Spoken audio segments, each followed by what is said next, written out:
hello, welcome or welcome back to my channel. My name is Jess and welcome to another episode of Book CommuniTEA, where I try to keep you abreast of the goings on in the bookish community. Today's episode, you probably already noticed, is shorter, or at least that's what I'm aiming for. Sometimes things require a deeper dive. I want to read more things to you, and sometimes things are more just topics or drama that I want to bring to your attention or bring up. Hot goss, you know what I'm saying? So I feel like today's more of that. Not like these things aren't serious, but it won't be as in-depth as... What the hell? I don't know what's happening. I've deleted a bunch of stuff off the memory card and it's still not empty. Here we are for Book CommuniTEA, some hot goss, things that are going on. And this video is kindly sponsored by Skillshare. I think a lot of us have heard of Skillshare. It's an online learning community. It has thousands of inspiring classes for creators so you can learn new skills or deepen existing passion, get lost in your creativity. They have so many types of classes. They have classes on animation, film and video, graphic design, illustration, editing, filming. It's a place curated specifically for learning, so there's no ads.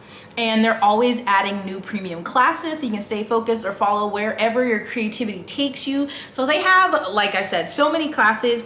Some that are really popular right now that may interest some of you are, there's also video for Instagram, tell an engaging story in less than a minute, which is taught by Halise Narvez. And portrait photography, shoot and edit Instagram-worthy shots by Jessica Kobiesi. So many different types of videos for YouTube, for Instagram. They even have ones for TikTok. I have been looking at some of the courses. YouTube Success, creating exciting travel videos, because I do want to add in travel videos, but like, there's a skill in making a good travel vlog. They have classes of all lengths, so when you're looking them up, you can choose a short class from 15 minutes to something longer to 3 hours. You can choose your level from like beginner, intermediate, advanced.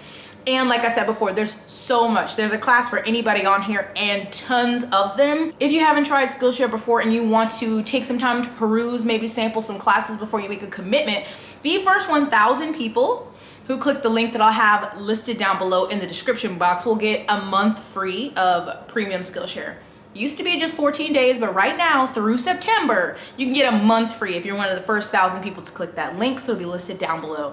Again, I think it's a really awesome service, and I'm hoping that I can improve my content by taking these classes and using what I learned to improve all of this. And so if you wanted to try something new or get better at something you've already started, then I would recommend trying out Skillshare. And again, the first 1,000 people through September, they click the link in my description, you get a month of Skillshare Premium for free. So thank you to Skillshare for sponsoring this video, but let me catch you up on the latest. So this is something I've been talking about with friends in real life, just about language, because it comes up a lot, especially in the bookish community on the bookternet.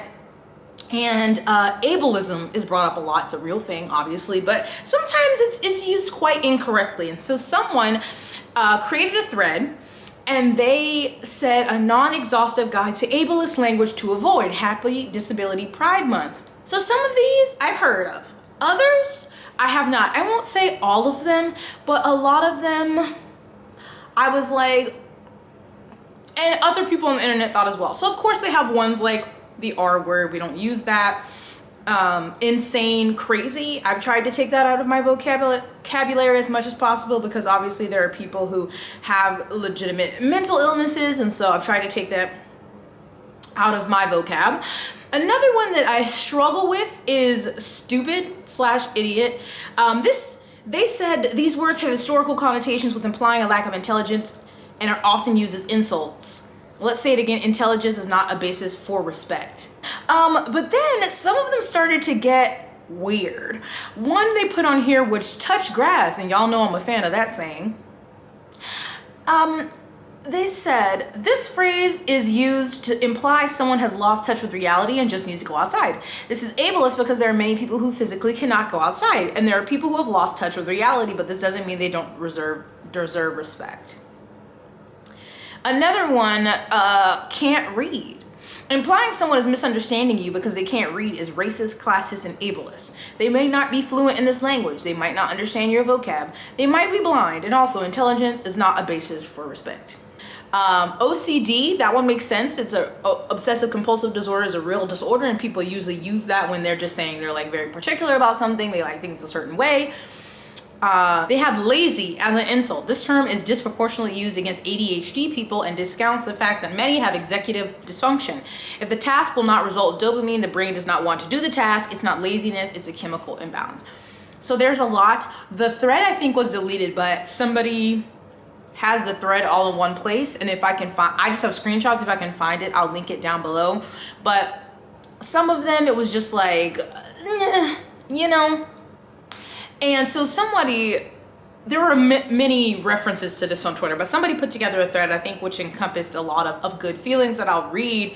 I really do not want to pile on to a person who I think means well, but that entire ableist language thread going around is a mess, and especially the part that says empathy is an ableist concept because autistics don't experience it. That is false. So they also said empathy. This word is weaponized to harm autistics and others who don't experience empathy. Empathy is not a universal human experience, and it is not required to be a good person. Just because someone doesn't experience empathy doesn't mean they still don't deserve respect. The thread continues. Furthermore, it is not ableist to reference a thing that some people cannot do. If that were true, referencing math or reading or walking or talking would be ableist. Ableism is not the mention of something not everyone can do. It is only ableist to insist that everyone can do a thing, or to insist that the thing is easy for everyone, or that people who cannot do the thing are bad. It's not ableist to say touch grass because some people can't. It's not ableist to say someone can't read your tweets because some people can't. It's not ableist to reference things that people cannot do. That's not how ableism works. If someone tells me to walk to somewhere and I can't, that's not ableism. The ableism would come into play if they don't believe me or keep insisting that anyone can, or that I'm just faking, or that I'm a bad person or a weak person for my lack of ability. I really feel very strongly about this because there's been this online shift into defining ableism from pretending everyone has the same level of baseline ability, we don't, to this new concept of it's ableism to even mention an ability that some people don't have. Some people have empathy, some people don't, and no, it's not as simple as all autistics don't, for fuck's sake. Not having empathy does not make someone a bad person. Having empathy doesn't make somebody ableist for talking about a skill they have that others do not. I am worried about this discourse about X being weaponized against disabled people and therefore always wrong. The wrong isn't X, it's the part where it's been weaponized. Calling my cat lazy isn't a slur. Weaponizing accusations of laziness against disabled people is bad. Calling that one cis guy we don't hang out with anymore a know-it-all isn't a slur. Weaponizing enthusiastic info sharing against autistic people is bad, and so on. The weaponization of nuanced term doesn't mean that nuanced term is always bad. Good allyship isn't just a list of bad words you memorize, never use again, and you're fine now. People want an easy button when it comes to being a good person. They want a list of rules they can memorize and perform, and then we know they're a good person because we didn't do forbidden items 1 through 99. It's harder than that. So good news, there's no definitive list of all the ableist words to avoid. Bad news, there's no definitive list of all the ableist words to avoid. You want to not be ableist, you have to think about what you're saying, not just avoid the bad words. For example, think about what you're doing when you imply that all autistic people can't feel empathy. That would be a good place to start on the road to treating ableism as a concept greater than bad words. So I thought it was a really great thread because I feel like more and more every day there's more things that are being deemed ableist, and some of them are valid and some it's like the context matters. Like they said, if I was saying Nigel's being so lazy today because he's just snoozing, it's not ableism. If I was talking, to a person with ADHD or to a group of people who are disabled and using these words, then yes. And I feel like, of course, on the internet, that context nuance gets lost. Some of them are more, I guess, clear-cut than others. In general, there's ones I feel like as a society we don't say, and then there's ones I specifically clearly understand to not say, and then there's other ones where I'm like, I feel like in context, maybe that one's going a little far, but the internet's not that place to have that discussion, so I'll keep those to in-person discussions with friends because it would become a mess. But I just think it's important to keep that in mind. I know it's an important term and it does happen, but you just can't call everything ableist. Like, that just doesn't work. And I've talked about it a couple times in videos. I think there was someone who was saying that by people criticizing book hauls because they, as a person with a certain mental illness, bought books. Actually bought a lot of books. I forgot the reason that was ableist. And so I feel like that was another way where it was like, no. So these terms are important, and I don't want them to lose their importance because people just throw them on everything.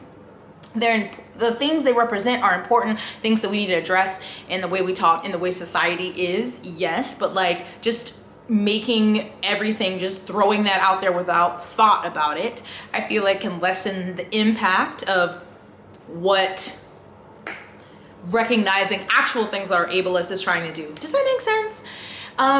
But yeah, I was talking to friends recently just on this about language, and again, I won't go into it here because I feel like it could be a slippery slope, a dangerous place, just because I don't know. Some things I'm just like, are we taking that too far? Where's the line? And then some other things, like I said, are very clear cut. So if you saw mention of that, that's what happened because the original thread was deleted. And so I'm sure, yeah, they were coming from a place of a good place, but some of it was just like, oh, that's not it though. So I wanted to add this here because I don't know how many people actually went through and read the threads that I left in my description box and tweeted about, but on last week's story about Isabel Fall and the helicopter story, obviously I got riled up, I was very angry. But essentially that happened last year, and then this article came out this year. But even before this article came out, talking with Isabel Fall, people were tweeting about it again and calling out MK Jemison, saying she was part of the group of people that were harassing Isabel and essentially sent her to the hospital, which is incorrect, and I proved that. And then there's tweets that prove it even further that I didn't see till after I edited the video. So it's from the author, the person who wrote that article on Vox and interviewed Isabel. And so I'm just gonna read the thread here so that it's here in case for those people who didn't want to click through and read it. My piece on science fiction writer Isabel Fall and her story I sexually identify as an attack helicopter is live. What Fall went through is horrible, and I'm stunned by how much perspective she has on what happened and what folks did to her. The worst thing about this is that because of what happened, Fall, a trans woman, stopped the process of transition. She believes the world will never accept her for who she is. One thing that really stinks about this is that Attack Helicopter is a brilliant piece of writing and you simply cannot read it anymore. That's by Isabel Fall's choice, but I wish you could. It's one of the best pieces of trans art I've seen. A number of people insist that Attack Helicopter situation started with good faith criticism, then spiraled out of control, but that's not true. What good faith criticism existed, some of which Isabel Fall took to heart, came after the spiral. One thing that I think goes underreported in these stories about the mob coming for someone is the role Twitter's UX plays in creating that mob. I tried to dig into that in this piece. The Isabel Fall story has often been used as an example of cancel culture. So what are Isabel Fall's feelings on said topic? Nuanced. I mean, everything she says is nuanced, but her thoughts here are really smart. Nothing more to say other than this is one of the most heartbreaking quotes a source has ever given me. There's a lot to grapple here. I'll read the quote that they're mentioning. I don't know what I meant to do as Isabel. She says, I know that publishing Attack Helicopter was an important test for myself, sort of a peer review of my own womanness. I think I tried to open a door and it was closed from the other side because I did not look like the right shape to pass. Anyway, please read the piece. I've spent months working on it. I cut over 2,000 words out of it and I could have added 4,000 or 5,000 more. I deleted Twitter off my phone while working on it, and I am so glad I could give Isabel Fall space to speak. A criticism I've seen of this story, one I agree with, is it doesn't hold Fall's critics' feet to the fire more. This was a deliberate choice I made almost entirely because I wanted to center Isabel Fall and what she told me. More on this later probably. I will say I think N.K. Jemison's role in this has been a little overstated. She seriously fucked up. Talking at length about a story she hadn't read was a bad move, but Fall didn't see her tweets. She was already in the hospital at that time. As we talked, Fall mentioned exactly 2 of the story's critics by name as particularly affecting her, and neither of them is among the names most commonly cited in this mess. I also believe naming them in the story might out Fall, which is why I didn't name them and won't. Which is to say, Isabel Fall mostly remembers this happening to her as a tsunami of wild accusations threatening to wash her away. I aim to capture that experience over a re-litigation of who said what and when, which you can find elsewhere. One other thing about this, Isabel looked into me before agreeing to speak with me. I would hope she did. And she talked to me in part because I spoke out against the Harper's letter, which is maybe a little ironic to some folks. In conclusion, please read the story, never tweet, XOXO. I just thought that was important because the two of the major people I know, Neon Yang and N.K. Jemisin, not to say that their tweets weren't, you know, there weren't issues with them, but it just reiterates the problems with Twitter, or that people go on these attacks without even having the right information. And I don't know if that's because it was a story, it's a game of telephone and they heard it through the grapevine or something, or that they just wanted to create drama where there was none, or make it more than it was. Obviously, N.K. Jemisin spoke about her tweets and what she said and what she could have done better. But those were after Isabel was already in the hospital. She didn't see those. So I just hate how much negative energy is being directed towards N.K. Jemisin right now because people are getting their story wrong. And this isn't unique to this story, but I just wanted to share that part. Because I know when I was reading the article, it was saying something like, I think some of the names or the people who are most critical of the essay might know Fall in real life, but didn't know that they were transitioning to Isabel. And so naming the people in that article would essentially out Isabel to them. But just wanted to follow up there because I thought that was important. And I have to figure out what's wrong with my memory card because it's almost full again. I'm sorry, can you look at this face? Look at his little tooth. Oh my gosh. Okay, I think we figured it out. I had to Google it, but apparently I deleted it. But if you delete it off your Mac, you also have to empty your trash while the camera's still plugged in, or it won't delete everything. So now we are back. So we're gonna go to a trend here that's been happening, and then I will have 2 pieces of happier news to end this video on and call it a day so I can go eat lunch.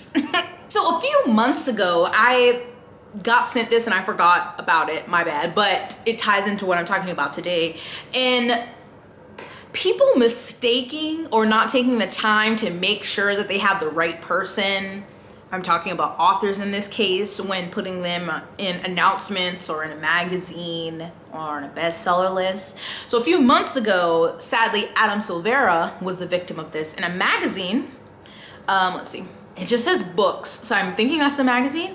So the first one, it was talking about New Yorker, Adam Silvera, one of the breakout stars of YA fiction, talks about they both die at the end, and they had a picture of not Adam Silvera. And then they corrected it, but I didn't see a lot of people talk about this. Someone just sent the picture directly to me, so I don't know if there's any tweets, but those people don't look anything alike. I just find it hard with the age of the internet that people don't take the time and use their resources to make sure they have the right photo of a person before putting it out there. Like, maybe I could understand if you were talking about like Isla Fisher and Amy Adams, maybe, but still, wouldn't you like have somebody be like, okay, can you please confirm before I publish this? But then especially with an author, which you can literally look up the book and see the name and make sure it's the right person. They fixed it and had to reprint it, but that was printed. And then recently, Bonoble, Barnes & Noble, in New York City, tweeted, Donielle Clayton brightened our day by signing her books. Be sure to grab one before they're gone. And they tagged her. And in the photo, it's Tiffany D. Jackson, not Donielle Clayton.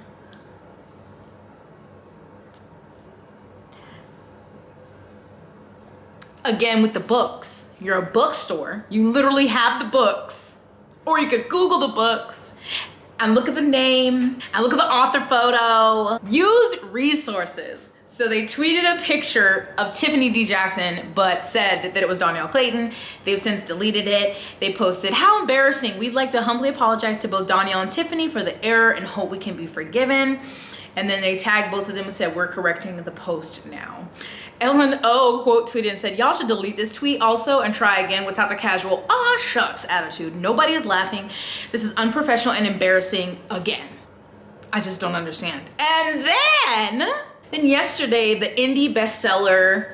So yesterday, IndieBound put out indie bestsellers, children's, middle grade and young adult bestsellers of the week. Amazing. Had some really great titles on there. Side note, they have Adam Silvera on there. Also, they have The Hate You Give, The Poison Heart, These Violent Delights, Legend Born. Great, great, great.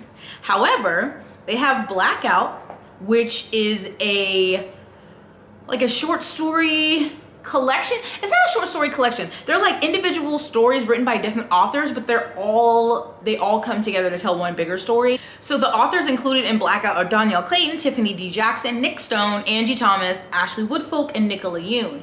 And so I guess the first name is just, it says Danielle Clayton, that it says by. So Kaylin Barron had tweeted a picture or posted this on Instagram, was like, yay, her new book, The Poison Heart, was on the list. And then noticed that beside Blackout was not the real cover. Here's the real cover of Blackout. Here's what they put.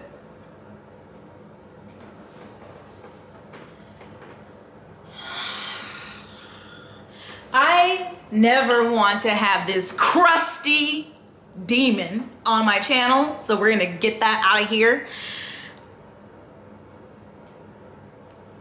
It's already bad enough to get the wrong book, but to put up that book by that crusty, self-hating, shucking and jiving, absolute fool, Candace Owens. It's actually a disgrace that she's allowed to have my last name, and I would like to pursue legal action. But come on the bestseller list, that book ain't no goddamn on bestseller.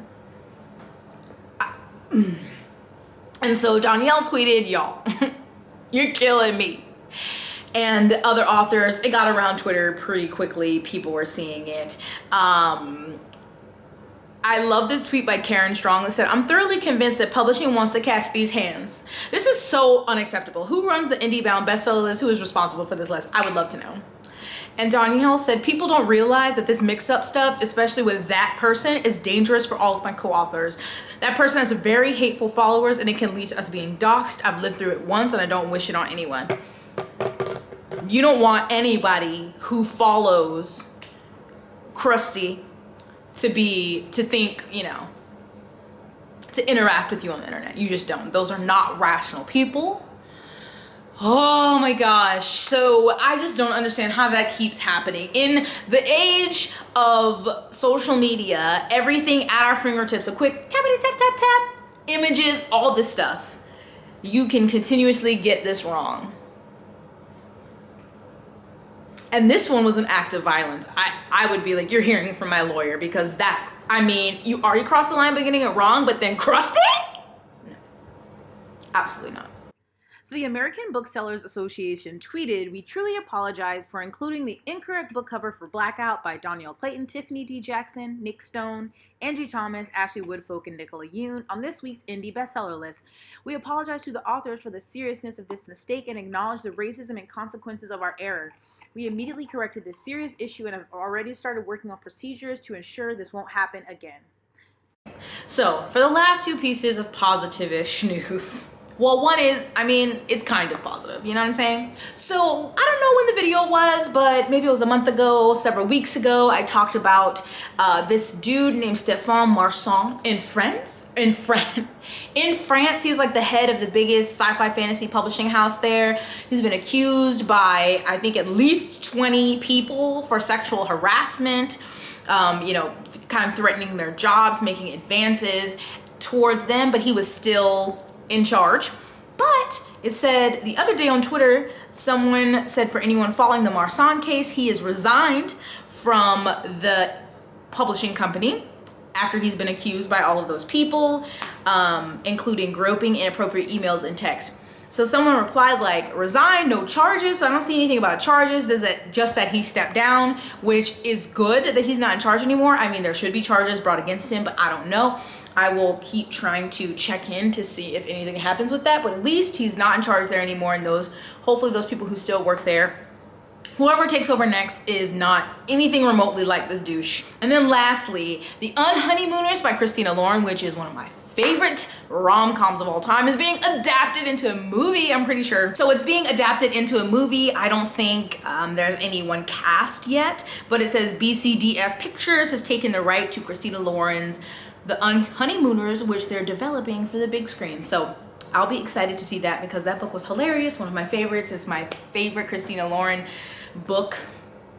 One of my favorite Christina Lauren books. So I thought I'd add in a little bit of positivity because usually at the end of filming, I'm so like riled up that I forget, but I thought I'd throw that in here to mention. So that's it for me today. Thank you so much to Skillshare for sponsoring this video. Check out that link in my description if you're interested to get a free month of Skillshare Premium. This deal lasts through September for the first 1,000 people who click that link. So check that out. Check out my description. I'll have any information that I have from this video listed down below. And thank you to all my patrons. I will be updating at the beginning of the month all my patron shout outs, but thank you to everyone who's joining me over there on Patreon. I appreciate you so much. And that'll be it for me today. If you like this video, give it a like, subscribe, and stay hydrated, blessed, moisturized, and sunscreened, and I'll see you in my next one. Bye.